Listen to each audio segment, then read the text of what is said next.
Hello, everyone. Thank you for inviting me to speak on your prestigious event, which is being organized by Electronic Student Society, University of California. And I'm here to talk about IoT. So, in an essence, I am not an engineer, right? I'm an entrepreneur. But in my early days in my career, I used to do engineering, mainly software engineering.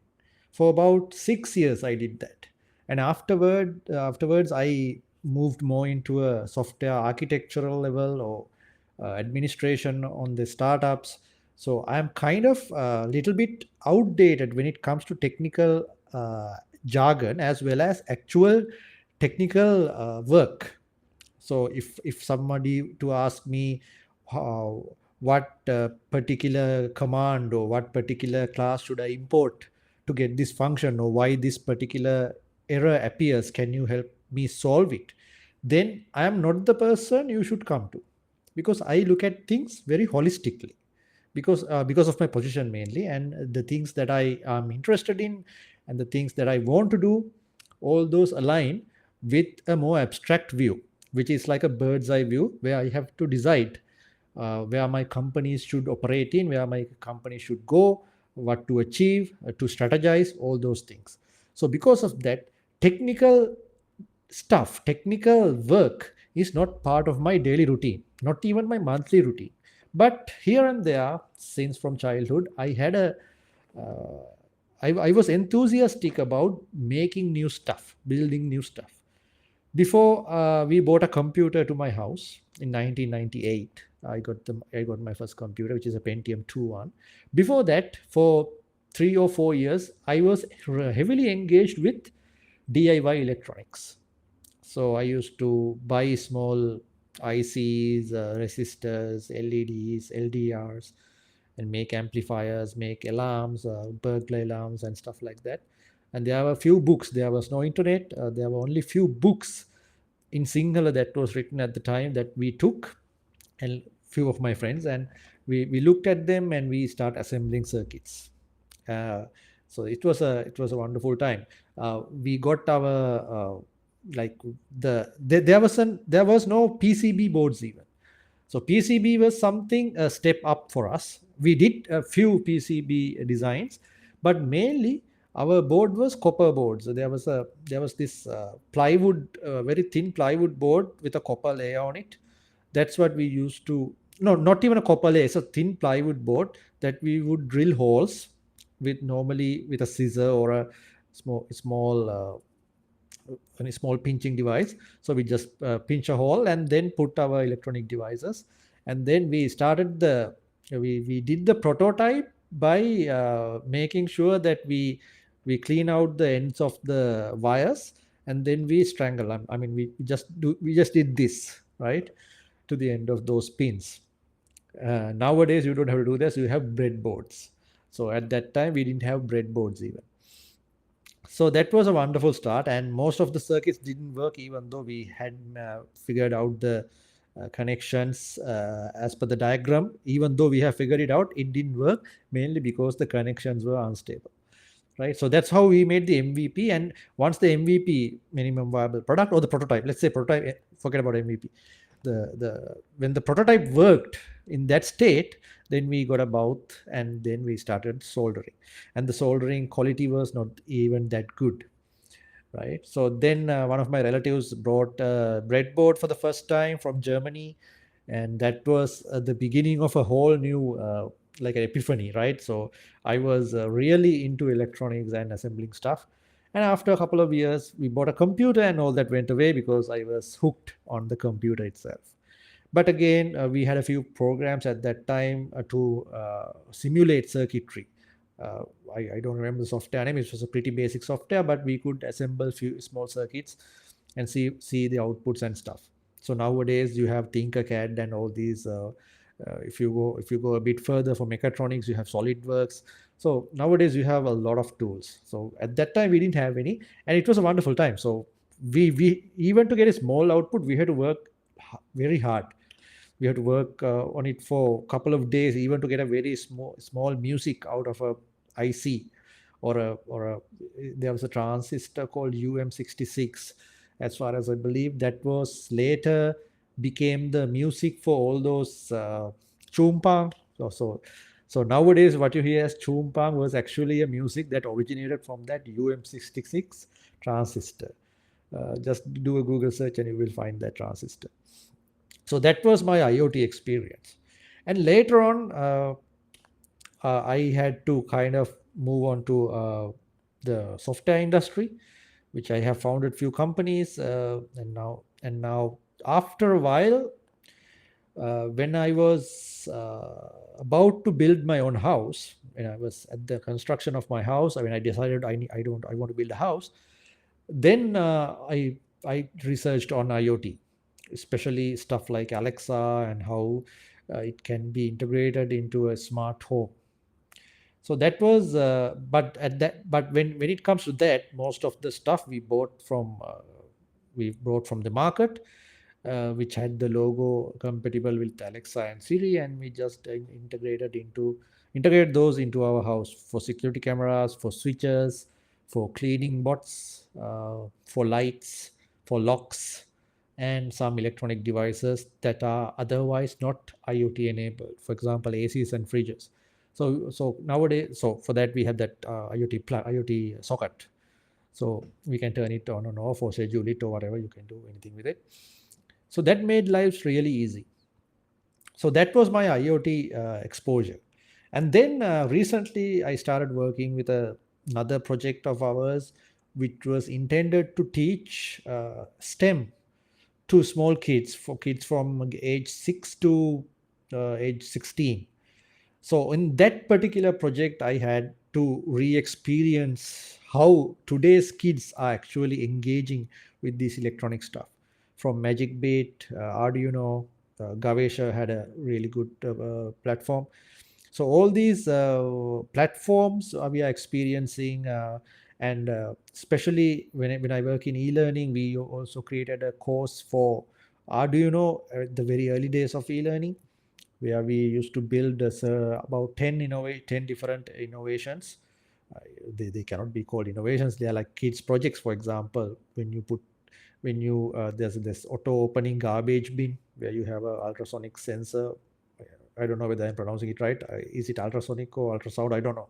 Maybe ultrasonic. Okay, whatever, that sensor with the two eyes kind of. Okay, so so you put something near it and it opens the lid, and you put it back and it closes. So like that, there are about 10 or 12 projects in that course. So there I got an idea, because I was amazed.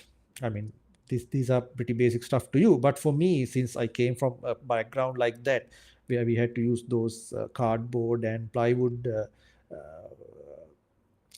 boards to assemble our circuits, from that to seeing that you can plug in directly to a USB and start and have a software on the computer where you can program the board itself, program the chips, program the microcontrollers, and then you can get any output you want. So at the early days, when you want to build a Night Rider circuit, you have to do a lot of stuff. But today, you just need some few LEDs, a breadboard, and an Arduino or something like that, and few connectors, and you can have that effect through programming, through software, through writing logic. So that was pretty amazing for me. And then again, IoT craze came, and a lot of the entire world started talking about IoT, especially under the terms Industry 4.0. So Industry 4.0 is something I am pretty engaged in currently, mainly because of artificial intelligence, DevOps, cloud computing, stuff like that. But I'm not that involved in IoT, but I see the potential of IoT coupled with AI in the coming future, because IoT is all about sensors. IoT is all about making sure that your day-to-day environment, or whatever that you are engaged in, that are outside a typical computer, any activity that you can do outside can also be automated through IoT. So you already know this. But the thing is, how easy it is, or how viable it is for a student group of like yours to come up with a new product, or maybe come up with uh, come with an innovation that you can actually go to market with, that you can actually make yourself visible to big players in the industry. So there are two options for you: either you do something great, you do make a great innovation in this area and get noticed by the big players, people that matter, people that will hire you, or you build a product platform where you can act as an entrepreneur yourself, and then moving on to building your own startup and getting your friends who probably sit next to you in this audience may get involved with you, and you can build a company out of it. So that's where I come in. That's where I can give the best advice. So if you want to start something using the electronics and the knowledge that you have, using the IoT tech you have, then the programming knowledge that you have, and coming up with a product that solves a problem or explores a new opportunity that people might find it worth paying for, then that is where I can give you a lot of advice. So the topic that you have given me specifically kind of gave me few pointers to talk about. So let me just go through them. Because I am into e-learning, I can discuss how e-learning and IoT can be work together. So I believe that you are looking for inspiration to develop your own projects. So what I'm saying is, okay, then I'll help you. I'll share my ideas with you on how to integrate your current knowledge with the expert area that I bring into the table. And before that, I would love to share some other insights as well. If you have seen, so there are a lot of videos on YouTube. There are like in other developed world, we can see people coming up with a lot of enthusiasts competitions. For example, RC competitions, RC boats, RC planes, RC helicopters. So there are a lot of competitions like that. They build the real world aircraft into a model aircraft or model device, and they play around with it. These are not actually people who are younger people. These are not actually younger people. If you look at those videos, you will find out that most of them are 40 plus, 40 years and above. Mainly because in those countries that innovation thinking has never left a person's brain. In our society, mainly due to economic reasons as well as cultural reasons, we might see, if we see a person playing with a remote control helicopter who is a bit older like me, they would laugh at you, right? Most of them will laugh at you and say that you are doing like you are being childish, right? But in those countries that never happened.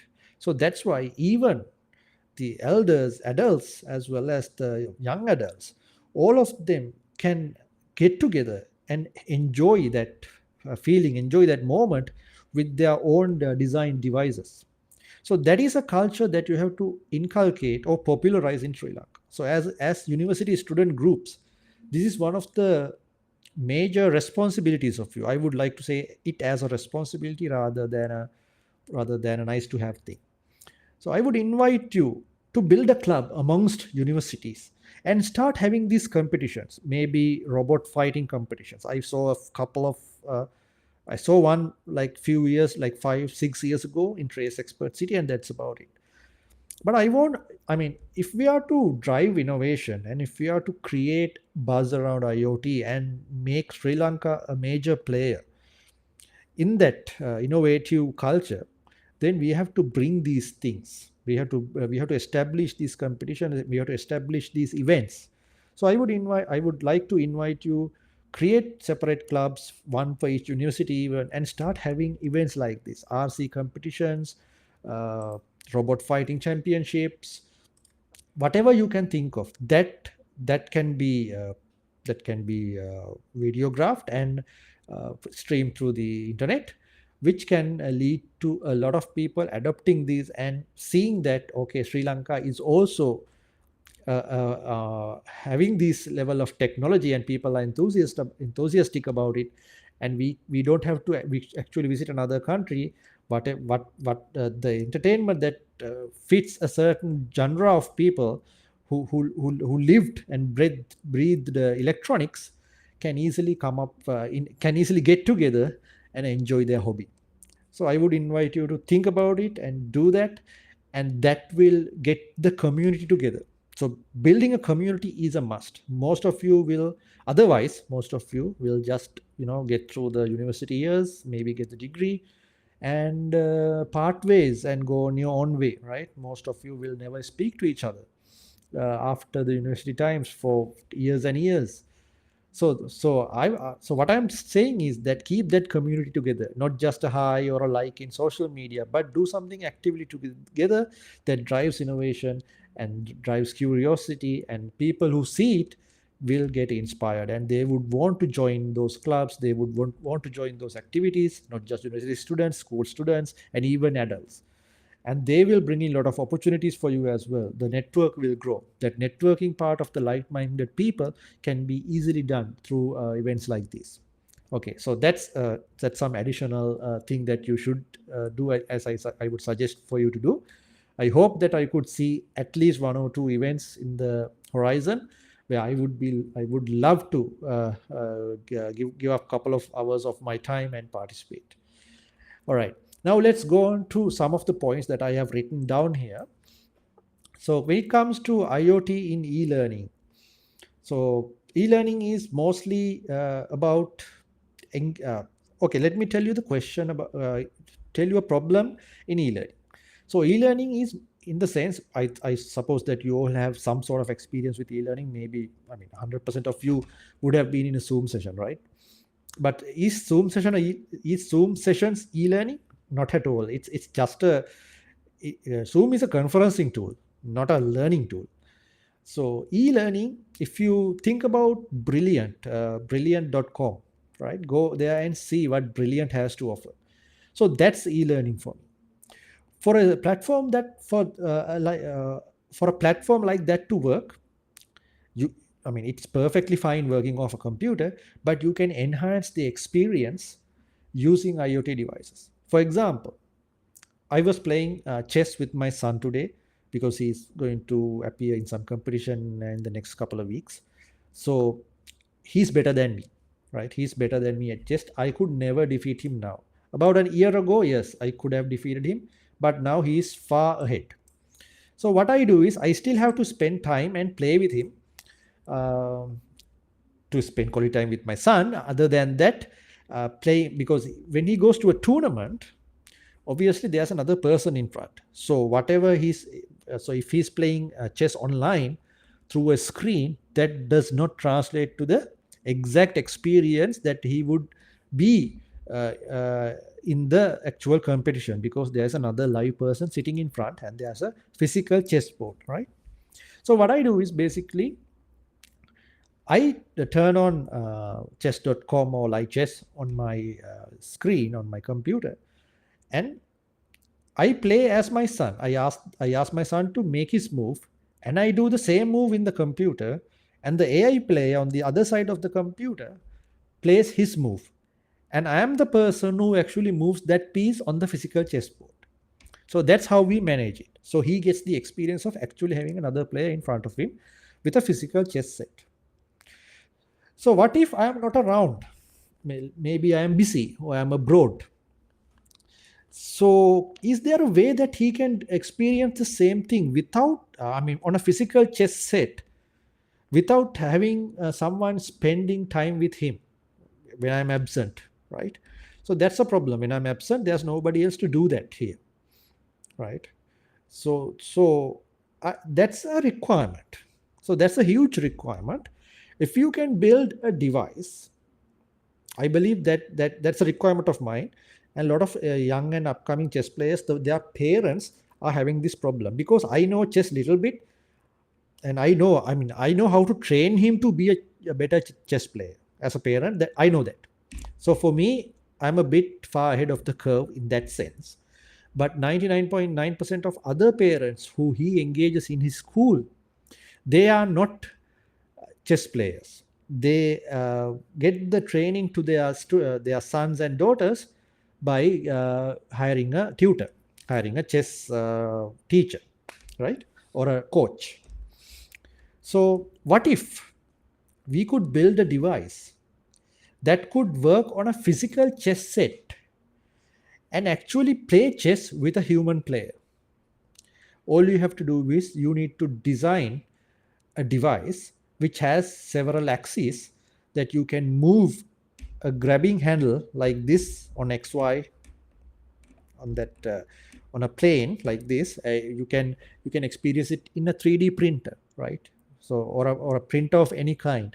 You have cables that drive some sort of a head like this and this, right? So basically all you need is now you have some kind of a robot arm like this attached to it, and you need cameras to visualize or see the chess set, and some AI integrated into it to identify the moves and the pieces. And then you feed that sensory input into a chess engine, and you get the output, and you put it back to the robot arm, and the robot arm will pick the particular chess piece and uh, pull it up and put it back onto the square that is being given by the chess engine. So if you can build a device like that, do you think that would not qualify as a great invention?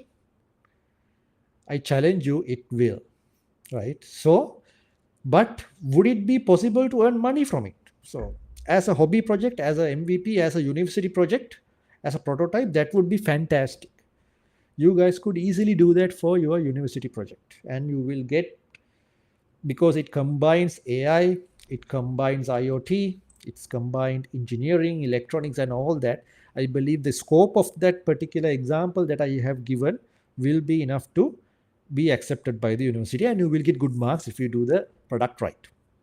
It's quite easy as well given the AI technology, because the entire codes and training engines and everything is out there right now. Apart from 2 years ago, now everything is easily accessible. Almost everything is open source, right? It's pretty easy now, image recognition and all that, even data training, GPTs.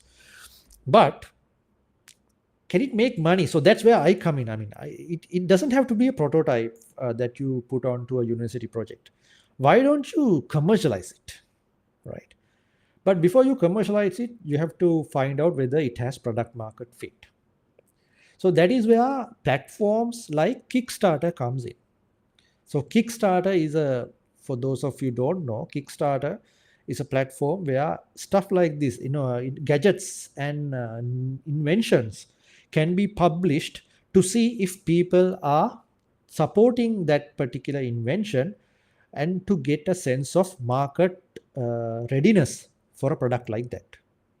So I would like to invite you to go to Kickstarter and search for IoT. So I don't have to tell you which project to do in any of the areas, not in e-learning, not in education, not in agri-tech, not in martech, not in fintech. So I don't have to tell you anything. All you have to do is go to Kickstarter and search for IoT, and there are hundreds of inspirational projects that are out there. So let's take this chess robot per se to this Kickstarter. Unfortunately, Kickstarter does not accept entries from Sri Lanka, but you can still do it via a friend or a Sri Lankan organization abroad. So people have done it, especially the product called Magic Bit. A couple of years ago, they have built this microcontroller board where you can plug and play with sensors, which are kind of easy, which is easier than Arduino, because you work on a abstract platform than Arduino on this Magic Bit board, and that is locally produced, which is great. Now I mean, locally designed, and at that time it was locally produced also. So they have put this prototype of the project into Kickstarter, because one of their founders Sri Lankan founder was already in Australia. So these guys published that product in the platform. It's a crowdfunding platform. So the people who visits Kickstarter, they look for products that they like, that they might want to buy or invest in. And if they like a product, there's a huge audience for this. If they like a product, they would pledge a certain amount, like from couple of dollars to hundreds of dollars to thousands of dollars, right? So you can create packages based on what you can offer them. So if they pay $5, you can send them a thank you note. You don't have to send anything, just the thank you note. $10, you can send them a T-shirt with your logo. $25, you can send them one of your products, right? Um, you can send them a custom built product, what you are selling, what you're trying to get the investment for. You can send them one of the copies of that product with a custom their name or logo built in, saying thank you and everything, and you can send them like that. You can design certain levels where people can contribute to you. It's like Patreon, but with a physical, or mainly with a physical product. So once they listed this on their platform, they were aiming for, I think, about 20,000 US dollars, crowdfunded 20,000 Australian dollars, raised 20,000 Australian dollars via crowdfunding. That was their target. But actually, I think they earned more than roughly close to 50,000 Australian dollars, because the product was so good and people loved it. Right. So that initial start of the company was really great. So they could use that money to make build a better product research and development. So like that, you can test the market. Because of the success of MagicBit, now it's one of the most successful startups in Sri Lanka, and even they are shipping out their products to many other countries as well as selling here. And so that's what I am trying to say. You could you have the entire world open for you. It doesn't matter even though they don't accept registration from Sri Lanka, there are workarounds that you can easily do with the connections of the universities. You can do it. Your lecturers might help you, or friends or family out in those countries can easily help you to list your product there. So make sure that you do some level of innovation, something that is mind blowing, something that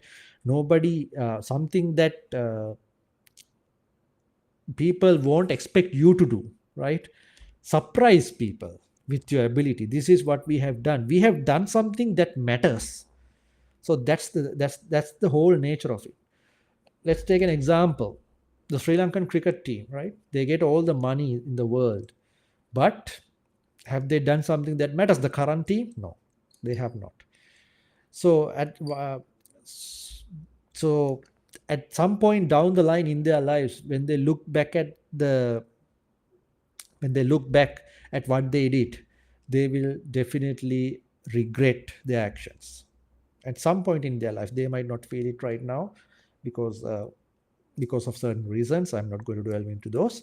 But after a while, when they look back, they might have felt that even though we made money, we have wasted a great opportunity, and we are regretting it.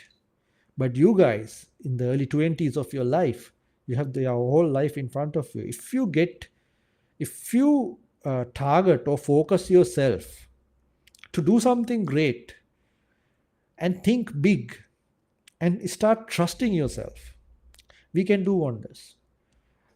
Latest example, even though it took about 20 years, one of Sri Lanka's companies, WSO2, got an exit of 600 million US dollars. That is equivalent to 2 IMF bailouts. One company could do that. Why? Because they thought big. So that's why I invite you to do, as students, get into groups and work towards solving a problem. Work towards solving something that is worth solving, not just for the sake of earning your degree, not just for the sake of having the credits that you need and by completing your university project. Not like that. Get your team, apply for funding, come up with a great concept. Sorry, apply for funding comes later. Get your team, come up with a great concept, find a problem, find a solution, come up with a great product, great concept, do an MVP or do a prototype, and improve the prototype.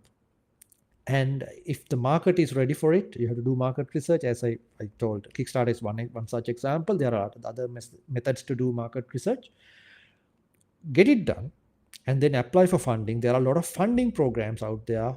In Sri Lanka, even you can apply for UN funding, you can apply for USAID, you can apply for SLASCOM funding, SLASCOM events, you can apply for accelerators, you can apply for incubators. So if your product is good enough, I guarantee you, you will earn, you can easily get grants for a few million rupees to start off your company. Spiralation from ICTA is one, right? You have a tech product, then yes, spiralation is a really good place to start off. You will get up to 1.5 to 2 million without any obligations. If your product is good, that's a grant provided by few private entities. It was used to be supplied by the government, but now private entities are now sponsoring it. But that's fine.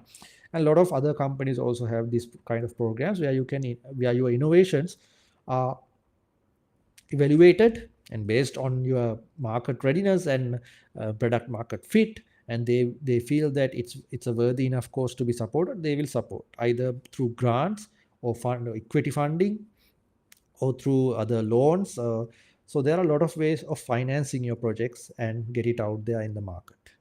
So I would invite you to do something like that with that knowledge you gain through your university experience. Not just the university experience, you can learn by yourself a lot.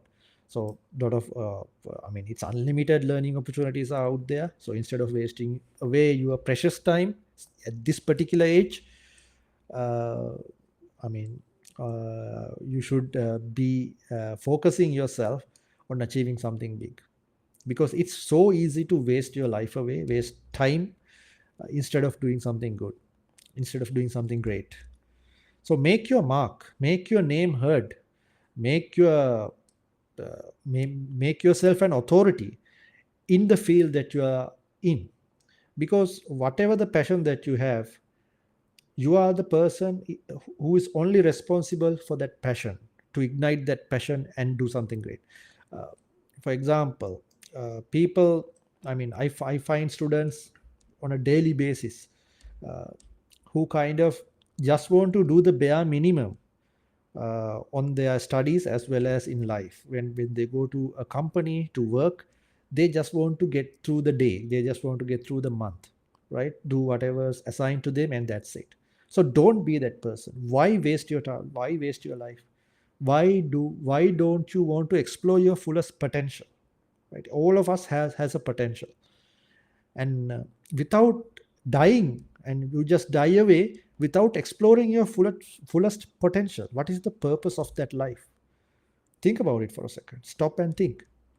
If you die without knowing what you could have done, if you focused, if you pulled all your passion and focused it into a certain action or a series of actions and get something unique uh, done, yeah, get something uniquely innovative or invent something, then that would be the ultimate achievement in life. When you get to that achievement through failure, uh, through barriers, through technological, uh,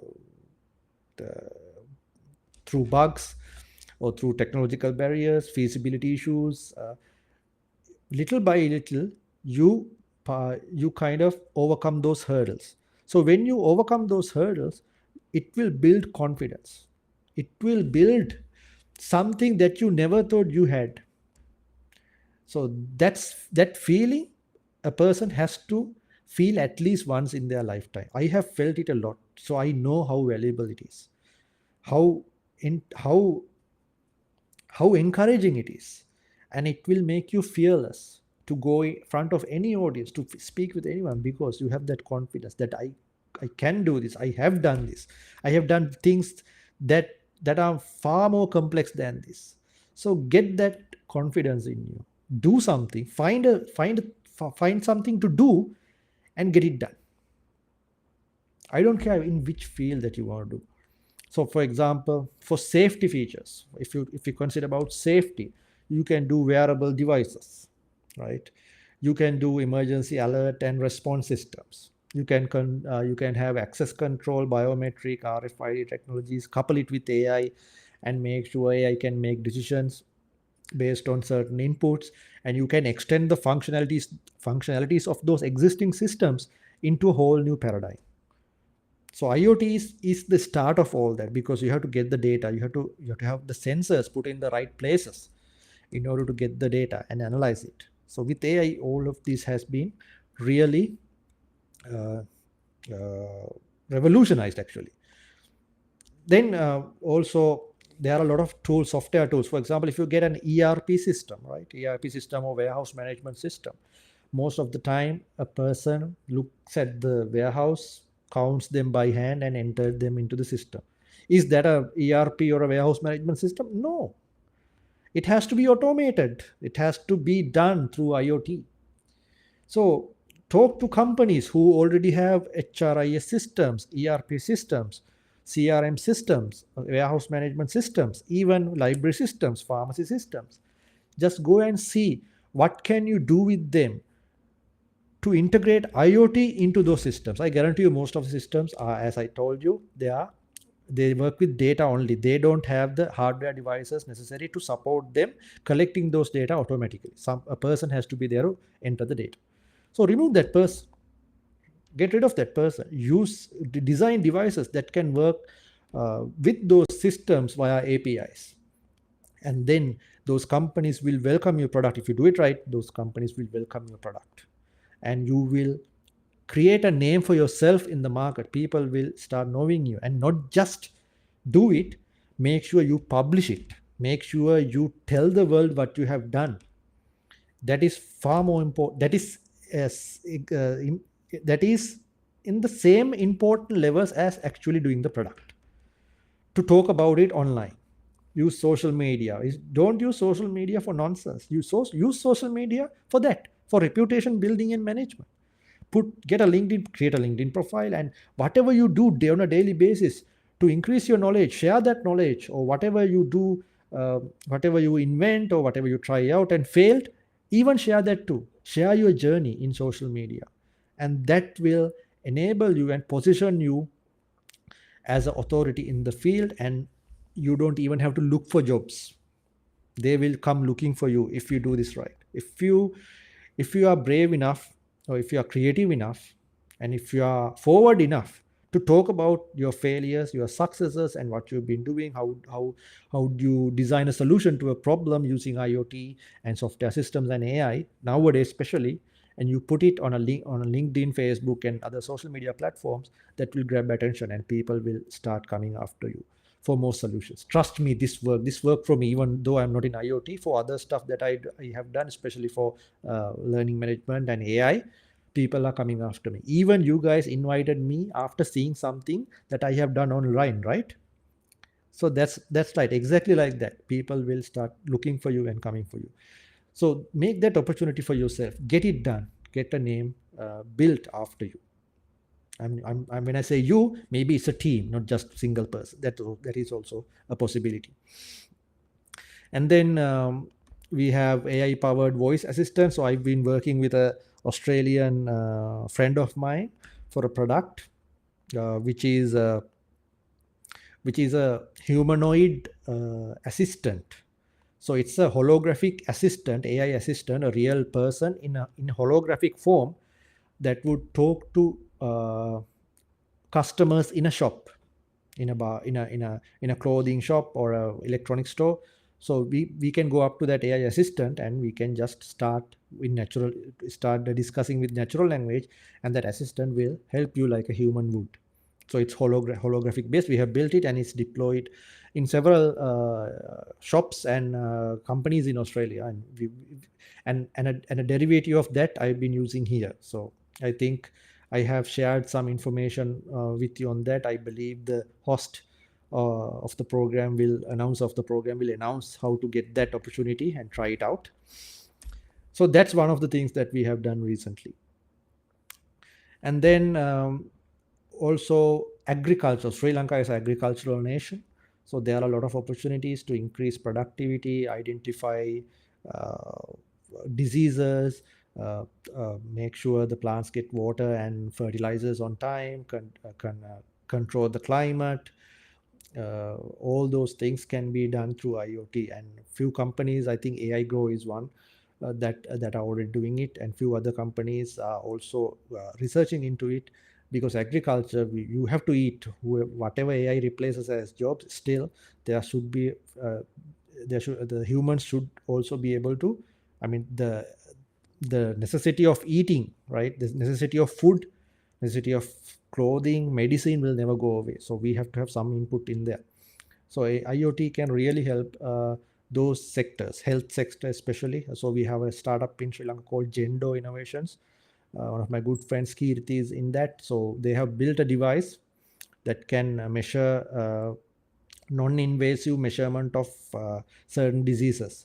That's a wearable health device that got, and and they got a patent in the US for that. Imagine, nobody else in the US has done it, so we got a patent for that, and they are now that product has been selected for several awards as well.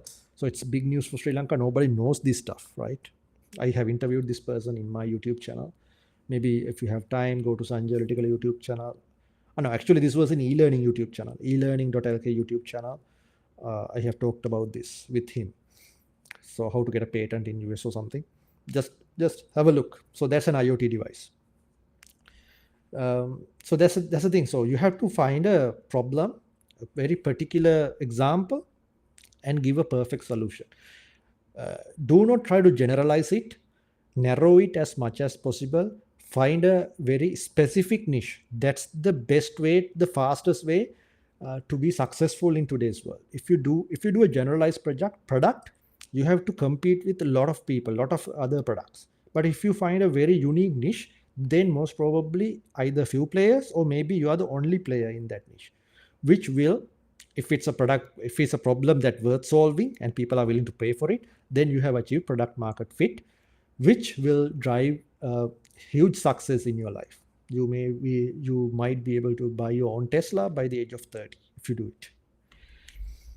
So in terms of career paths, yes, in Sri Lanka, although there are few hires specifically for IoT, but if you couple it with the industry, as I told you, maybe health sector, agriculture, maybe robotics is coming up with AI, a lot of almost drone technology, almost all of these industries will be revolutionized.